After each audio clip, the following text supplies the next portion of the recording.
시청자 여러분 안녕하십니까? 지방자치 중심 소식을 전하고 더 나은 지방자치의 방향을 제시하는 지방자치 1번지입니다. 세종특별자치시가 지난 16일 학교급식용 축산물의 안전관리 강화를 위해 축산물 품질평가원과 업무 협약을 체결했습니다. 이번 협약은 축산물 급식 재료의 과학적인 품질관리 체계를 도입하고 납품업체의 제조공정 표준화로 공공급식의 안정성을 강화하려는 목적으로 마련됐습니다. 또 협약을 통해 축산물 품질평가원의 전문 인프라를 활용해 소 DNA 동일성 검사, 축산물 이력제 관리 실태, 작업장 위생관리 등 생산부터 공급까지 전 과정의 단계적인 안전관리를 추진하기로 했습니다. 이춘희 시장은 축평원의 전문적이고 체계적인 축산물 안전관리 시스템을 지원받아 안전한 축산물 공급 시스템을 갖추겠다고 말했습니다. 남원시는 시설 원예 생산 기반 확충과 품질 개선 사업 분야에 71억 원을 투입합니다. 이 사업은 남원 농업의 브랜드 가치를 높이고 창조적 농업 경영으로 돈 버는 농업을 실현하고자 마련됐습니다. 주요 사업은 지역 특화 품목 비닐하우스 지원 4.5헥타르 20억 원, 원예작물 비가르마우스 지원 5헥타르 10억 원, 시설 원예 현대화 16.8헥타르 19억 원 등 13개 사업입니다. 세부 지원 내용을 살펴보면 신규농, 귀농자 등 영세농가의 원예용 비가리마우스를 지원해 1년생 원예작물을 재배할 수 있도록 하고 적정 수준의 규모를 갖춘 농가에는 지역특화 비닐하우스 사업을 통해 단동하우스에서 연동하우스까지 경작 형태에 맞는 시설을 지원할 계획입니다.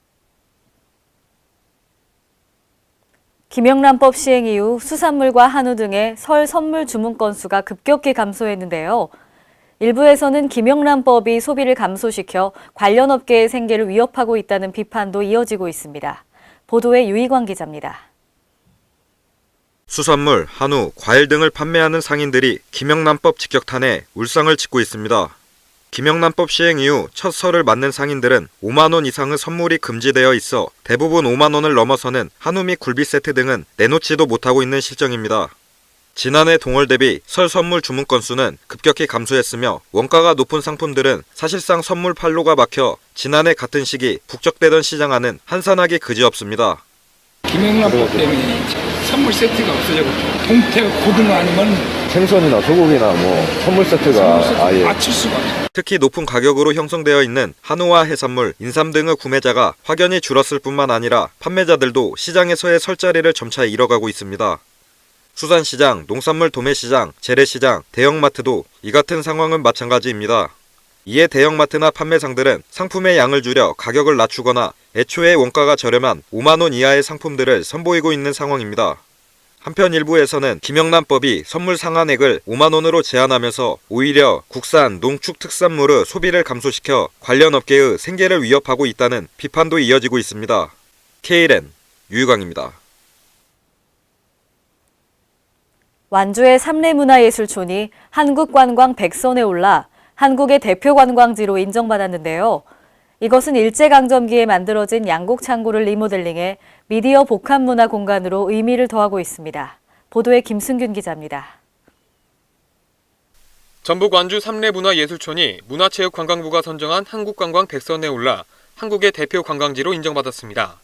삼례문화예술촌은 일제강점기에 만들어진 양곡창고를 리모델링해 아트, 북카페, 책 박물관으로 재탄생시킨 미디어 복합 문화 공간으로 그 의미를 더하고 있습니다.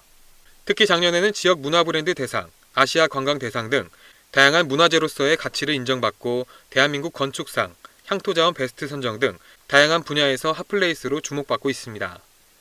지금 우리가 이제 삼례예술촌 자체가 재생문화이기 때문에 재생문화에 대한 그 어떤 선정 배경이 큰 의의가 있다고 봐요.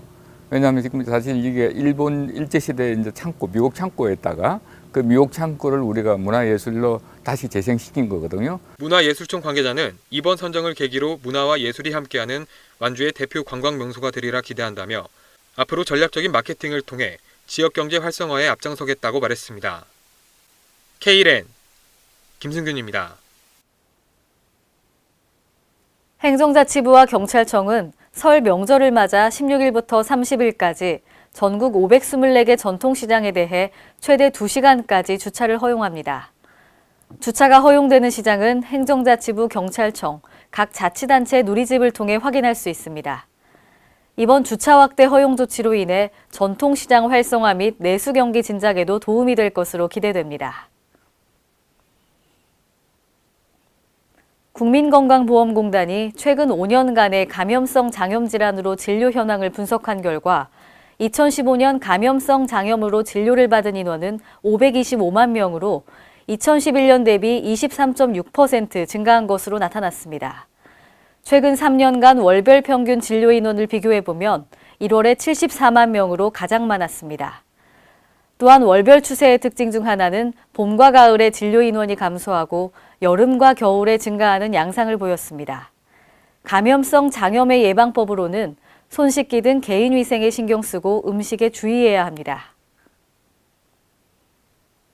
이상으로 지방자치 1번지를 마칩니다. 시청해주신 여러분 고맙습니다.